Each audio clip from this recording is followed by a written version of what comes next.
ധർമ്മസ്ഥലയാണ് ഇപ്പോൾ ചർച്ചാ വിഷയത്തിൽ ഒന്നാമതായിട്ട് നിൽക്കുന്നത്. ചിന്നയ്യയുടെ ആരോപണങ്ങളെല്ലാം അറിയില്ല, മുൻ ശുചീകരണ തൊഴിലാളിയായിരുന്നു. പിന്നീട് അദ്ദേഹത്തിനെതിരെ ഇപ്പോൾ ഈ പറഞ്ഞ ആരോപണങ്ങൾ, നൂറുകണക്കിന് മൃതദേഹം കുഴിച്ചിട്ടു എന്നുള്ള കഥകളൊന്നും തെളിയിക്കാൻ കഴിഞ്ഞില്ല. നാനാവധി പുഴയുടെ തീരങ്ങളിലെല്ലാം ഒരുപാട് കുഴിച്ചൊക്കെ നോക്കിയിട്ടും ഒന്നും കണ്ടെത്താനും കഴിഞ്ഞില്ല. അയാളുടെ സഹോദരനടക്കം ഇപ്പോൾ SITയുടെ കസ്റ്റഡിയിലായിട്ടുണ്ട്. ചിന്നയ്യ എന്ന് പറയുന്ന ആളിനെ 10 ദിവസത്തേക്ക് SITയുടെ കസ്റ്റഡിയിലേക്ക് വിട്ടു. അവർ ഇപ്പോൾ അയാളെ കൊണ്ട് അന്വേഷണം നടത്തുകയാണ്, എന്തിനു വേണ്ടിയിട്ടാണ് ഇങ്ങനെ ഒരു ആരോപണം ഉന്നയിച്ചതെന്ന്. സുജാത ഭട്ട് എന്ന് പറയുന്ന സ്ത്രീ പറഞ്ഞു, എനിക്ക് അനന്യ ഭട്ട് എന്നൊരു മകളില്ല, എന്നെക്കൊണ്ട് 2 പേർ ചേർന്ന് പറയിച്ചതാണ്. അപ്പോൾ വീരേന്ദ്ര ഹെഡ്ഗെയാണ് അവസാനത്തെ പ്രതികരണം ഇപ്പോൾ നടത്തിയിരിക്കുന്നത്. ഈ ക്ഷേത്രത്തെ തകർക്കാനുള്ള ഗൂഢാലോചനയായിരുന്നു നടന്നത്. ഈ ക്ഷേത്രത്തിന് ഒരുപാട് പാരമ്പര്യവും മഹത്വവും ഉണ്ട്, അതിനെല്ലാം ഇല്ലായ്മ ചെയ്യാനായിട്ട് ഇങ്ങനൊരു നീക്കം നടന്നതാണ് എന്ന് വീരേന്ദ്ര ഹെഡ്ഗെയും പ്രതികരിച്ചിരിക്കുന്നു. ശരിക്കും ഇങ്ങനൊരു കഥ ഉണ്ടാവാൻ എന്തൊക്കെയോ ഇതിനകത്ത് പുറത്തു വരാത്ത കുറേ കാര്യങ്ങളുണ്ട് എന്നൊരു തോന്നലുണ്ടാകുന്നുണ്ട്. തീർച്ചയായിട്ടും ഉണ്ട്. ഇപ്പോൾ ഒരു സമാധാനം ഉള്ളത് ഇതിനൊക്കെ ഒരു ക്ലാരിറ്റി വന്നു എന്നാണ്. ഒന്നാമത് ഇപ്പോൾ ചിന്നയ്യെ ഇന്നലെ വരെ നമ്മൾ മുഖം മൂടിയിട്ട് കൊണ്ടുനടന്നതാണ്. അദ്ദേഹത്തിന് പേരുണ്ടായിരുന്നില്ല, ഊരുണ്ടായിരുന്നില്ല. എവിടുന്നോ ഒരു മുൻകാല തൊഴിലാളി, ശുചീകരണ തൊഴിലാളി വന്നു, പിന്നെ അദ്ദേഹത്തെ മൂടിക്കൊണ്ട് നടക്കുകയാണ്. ഇദ്ദേഹത്തിൻ്റെ ഐഡൻറ്റിറ്റി വെളിപ്പെടുത്താൻ പാടില്ല എന്നൊക്കെ പറഞ്ഞുകൊണ്ട്. എനിക്ക് തോന്നിയിട്ടുള്ളത് ഈ കേസ് ഉണ്ടല്ലോ, നമ്മുടെ സിനിമാറ്റിക് ആയിട്ടുള്ള പലപ്പോഴും നമ്മുടെ കുറ്റാന്വേഷണ സിനിമകളിലൊക്കെ കാണുന്ന പോലെ ഈ ഫ്യൂഡൽ കാലത്തെ 2 മാടമ്പികൾ തമ്മിൽ നടക്കുന്ന ഒരു പാരമ്പര്യ സ്വത്തിന് വേണ്ടിയുള്ള നടക്കുന്ന ഗെയിമുകളിൽപ്പെട്ട ഒരു ഗെയിമായിട്ടാണ്. പക്ഷേ നമ്മുടെ മാധ്യമങ്ങൾ അതിനെ കൈകാര്യം ചെയ്ത രീതി വളരെ ഭീകരമായിരുന്നു. എങ്ങനെയാണ് ഈ ഇത്തരം സ്റ്റോറീസൊക്കെ അണ്ണാക്ക് തൊടാതെ വിഴുങ്ങിയിട്ട് നമ്മൾ പ്രേക്ഷകരോട് പങ്കിടാൻ പറ്റുന്നത്? അതാണ് ഇതിലൊരു കാര്യം. ആയിരക്കണക്കിന് എന്നൊക്കെ ഇടയ്ക്ക് വാർത്ത വന്നിരുന്നു.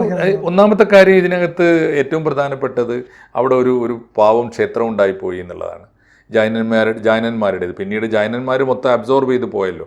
ജൈനക്ഷേത്രങ്ങളും ബൗദ്ധക്ഷേത്രങ്ങളൊക്കെ ഏറെക്കുറെ ഇപ്പോൾ ഹിന്ദു ക്ഷേത്രങ്ങളാണ്. എന്തായാലും ധർമ്മസ്ഥല എന്ന പേര് കർണാടകയിലെ പ്രസിദ്ധമായൊരു ക്ഷേത്ര നഗരമായിട്ട് തന്നെയാണ് അറിയപ്പെടുന്നത്.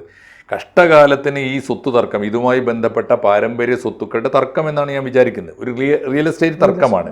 ആ തർക്കത്തിൽ ആരെയൊക്കെയോ ഒതുക്കാനും ആർക്കൊക്കെയോ ഈ പണ്ട് സ്വത്ത് നഷ്ടപ്പെട്ടവർക്ക് തിരിച്ചു കിട്ടാനും ഒക്കെയുള്ള ഒരു ഗെയിമാണ് കളിച്ചത് എന്ന് വേണം മനസ്സിലാക്കാൻ.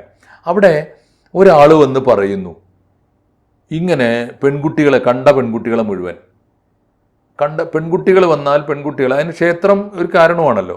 ക്ഷേത്രത്തിൽ പെൺകുട്ടി വന്നാൽ പെൺകുട്ടിയെ കൊണ്ടുപോയി ബലാത്കാരം ചെയ്യുക, കൊല്ലുക, കുഴിച്ചു മൂടുക, നൂറുകണക്കിന് ആളുകൾ മൃതദേഹം ഇയാളുടെ കയ്യിലേക്ക് കൊടുത്തു എന്നൊക്കെയാണ് പറയുന്നത്. ഇയാൾ എവിടെയോ, ഇയാളൊക്കെ എന്ത് ചെയ്യണമെന്നറിയോ? ഇത്തരം ആളുകളൊക്കെ എന്താ ചെയ്യേണ്ടത്? ഒരാളുടെ കയ്യിൽ നിന്ന് ഒരു ഭൂമാഫിയക്ക് വേണ്ടിയിട്ട് ഈ കൂലി വാങ്ങിയിട്ട് നുണ പറയാൻ പോകുന്ന കള്ളസാക്ഷികളുണ്ടല്ലോ, അത്തരം സാക്ഷികളെ കൈകാര്യം ചെയ്യുന്ന ലാഘവത്തോടു കൂടി കൈകാര്യം ചെയ്താൽ മതിയോ? ഇയാൾ എന്തൊക്കെയാണ് പറഞ്ഞത്?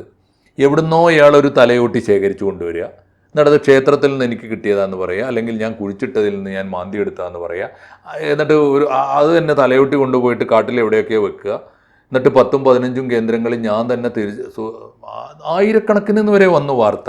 അദ്ദേഹം പറഞ്ഞാണോ എന്നറിയില്ല, അദ്ദേഹം എന്തെങ്കിലും കുറച്ചെങ്കിലും പറഞ്ഞിട്ടുണ്ടാവും.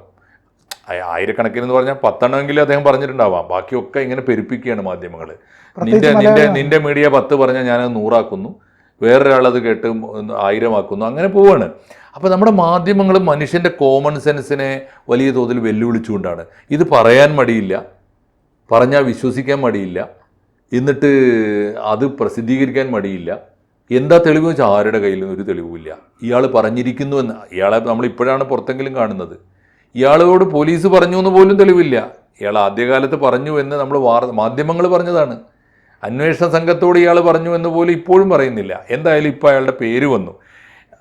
ഇതിൽ ഉണ്ടായ ഒരു സങ്കടം, ഇത് ധർമ്മസ്ഥല എന്ന ക്ഷേത്രത്തെ കേന്ദ്രീകരിച്ചായതുകൊണ്ട് പലരും വളരെ കൃത്യമാണ് ആ ക്ഷേത്രത്തിനെതിരായി. ഇത് ഏത് സമയത്താണെന്നറിയോ?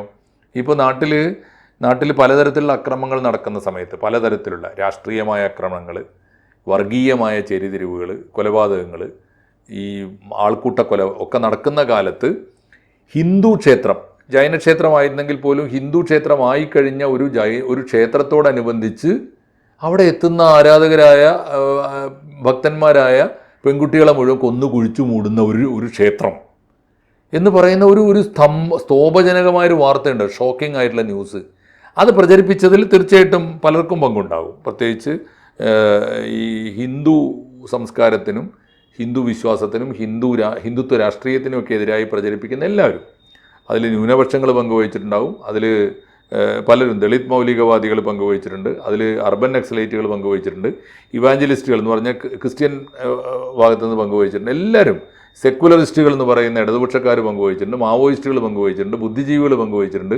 ഞാൻ കണ്ടെടുത്തോളം കഴിഞ്ഞ ഒരു 1.5 മാസത്തിനുള്ളിൽ അത് പ്രചരിപ്പിക്കാത്ത ഒരു വിഭാഗവുമില്ല, എല്ലാവരും പ്രചരിപ്പിച്ചിട്ടുണ്ട്. ഒരു ക്ഷേത്രം ബലിയാടായി എന്നുള്ളതാണ് ഇതിൽ ഒന്നാമത്തെ കാര്യം. അൽ ജസീറ വലിയ രീതിയിൽ വാർത്ത കൊടുത്തു, അൽ ജസീറ വാർത്ത കൊടുത്തു എന്ന് പറയുന്നത്. അൽ ജസീറക്കും ഇത് കിട്ടിയാൽ മതി. സെൻസിറ്റീവായിട്ടൊരു വാർത്ത ഇന്ത്യയിൽ നിന്ന് കിട്ടുമ്പോൾ, അതും ഹിന്ദു വിരുദ്ധമായ ഒരു ഹിന്ദു ക്ഷേത്രത്തിൽ നടക്കുന്നു എന്ന് പറയുമ്പോൾ, അൽ ജസീറ അങ്ങനത്തെ ഒരു സ്വഭാവത്തിലെ ഇന്ത്യയെ കാണാറുള്ളത്. ചെറിയ പ്രശ്നം ഉണ്ടായാൽ തന്നെ അതിനെ പെരിപ്പിച്ച് കാണിക്കുന്ന അൽ ജസീറ. തീർച്ചയായിട്ടുമല്ലോ അൽ ജസീറക്ക് അതിന്റെ പങ്കുണ്ടാവുമല്ലോ. തീർച്ചയായിട്ടും അൽ ജസീറ ഇസ്ലാമിക മൗലികവാദത്തെ ലോകമൊട്ടും പ്രചരിപ്പിക്കുന്നതിൽ പങ്കുവഹിക്കുന്ന ഒരു മാധ്യമമാണല്ലോ. തീർച്ചയായിട്ടും അത് പങ്കുവഹിക്കും. മാത്രമല്ല ഇവർ ഈ പറയുന്ന ഒരു സംഗതി ഉണ്ടല്ലോ, ക്ലാഷ് ഓഫ് സിവിലൈസേഷൻ എന്നൊക്കെ പറയുന്ന കാലത്ത് ഇസ്ലാമോഫോബിയയുടെ ഒരു പക്ഷത്ത് നിൽക്കുന്ന ഒരാളാണ്. അപ്പോൾ അതുണ്ടാവും. അപ്പോൾ ഇതിൽ ഒന്ന് അതാണ്, ആ ക്ഷേത്രം ബലിയാടായി. ഒന്നും അറിയാത്തൊരു ഒരു ശാന്തി കേന്ദ്രമായ ക്ഷേത്രം ഇതിൽ ബലിയാടായി. രണ്ടാമത്തേത് ഇതിനകത്ത് നടന്ന ഏറ്റവും വലിയ പ്രചാരണം എന്താണെന്നറിയോ? ഈ മാപ്പുസാക്ഷി ആരാണ്? ഇദ്ദേഹം ദളിതനാണ്. ഇപ്പോൾ പുറത്തു വന്ന ചിന്നയ്യ എന്ന ദളിതനാണ്. ഇയാളെക്കുറിച്ച് വന്ന ആദ്യത്തെ വാർത്ത എന്താ? ഇയാൾ വെറും ദളിതനല്ല, ഒരു എക്സ് ദളിതനാണ്, പിന്നെ അയാൾ മതം മാറിയിരിക്കുന്നു. ഈ പ്രിയൻ കേട്ടിട്ടുണ്ടോ എന്ന് എനിക്കറിയില്ല. ഞാൻ മർമറിൻ ക്യാമ്പയിനിൽ പലയിടത്തും കേട്ടത് ഇയാൾ മതം മാറിയത് ഇസ്ലാമായിട്ടാണെന്നാണ്. ഒരു മുസ്ലിമാണ്, ഈ മുസ്ലിം അല്ലെങ്കിൽ മുസ്ലിം മതത്തിലേക്ക് പരിവർത്തനം ചെയ്യപ്പെട്ട ആളാണ് ഈ വന്നിട്ട് ഈ ക്ഷേത്രത്തിനെതിരായി ഈ പ്രചാരണം മുഴുവൻ നടത്തുന്നത്. അതിലേക്ക് ഒരു കമ്മ്യൂണൽ ലൈനും കൂടെ വന്നല്ലോ, വളരെ സമർത്ഥമായിട്ട് വന്നു. പിന്നെ കേട്ടത് ഇയാൾ ക്രിസ്ത്യാനി. ഇപ്പോൾ വന്നിരിക്കുന്ന വാർത്ത അയാൾ മതം മാറിയിരുന്നു, പക്ഷേ അത് ക്രിസ്തു മതത്തിലേക്കാണ് മാറിയത്. അപ്പോൾ ഇത് പ്രചരിപ്പിക്കാൻ നിന്ന ഇവാഞ്ചലിസ്റ്റുകൾ എന്തായി? എല്ലാവരും, ഞാൻ പറയുന്നത് ഇത് പ്രചരിപ്പിക്കാൻ നിന്ന ഇസ്ലാമിസ്റ്റുകളും ഇവാഞ്ചലിസ്റ്റുകളും ഒക്കെ ഇപ്പോൾ വെള്ളം കുടിച്ചിരിക്കുകയാണ്.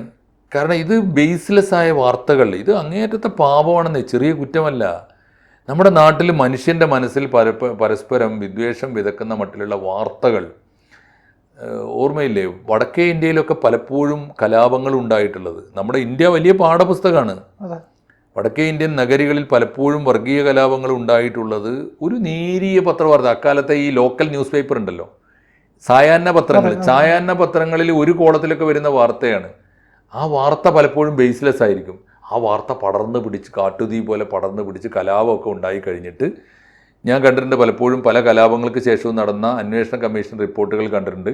ആദ്യത്തെ ദിവസം പത്രവാർത്ത, ക്ഷേത്രത്തിന് മുമ്പിൽ പശുവിനെ കൊന്നിട്ടു എന്നൊരു വാർത്ത 1-ാം പേജിലാണ്. എവിടുന്നോ ഒരു പശുവിൻ്റെ തലയൊക്കെ വെച്ച് മറ്റേ അച്ചാണല്ലോ അന്ന് വാർത്ത കൊടുക്കുന്നു. എന്നിട്ട് എല്ലാം കഴിഞ്ഞിട്ട് ഈ കലാപമൊക്കെ ഒന്ന് അടങ്ങുമ്പോൾ 7-ാം ദിവസം ആ വാർത്ത വ്യാജമായിരുന്നു എന്ന് 8-ാം പേജിൽ ഒരു ചെറിയ കുറിപ്പ്.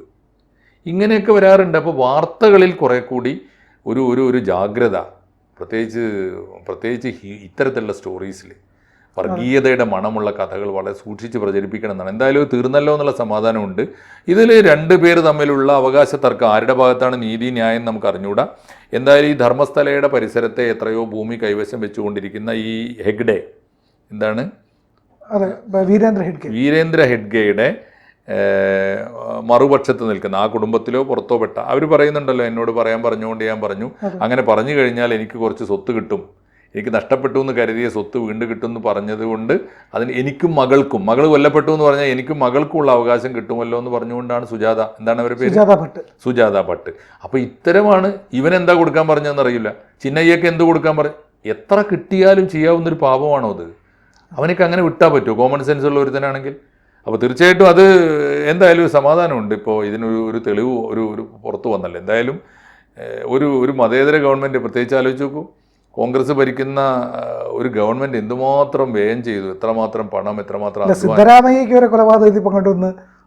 എന്തൊക്കെ പറഞ്ഞു. DK ശിവകുമാറും സിദ്ധരാമയ്യും ഒക്കെ വിയർത്തു കുളിച്ച് ഏത് പാർട്ടിക്കാരാവട്ടെ അവർ എത്രമാത്രം അധ്വാനിച്ചു എന്നാലോചിക്കുക സത്യം പുറത്തു കൊണ്ടുവരാൻ വേണ്ടി.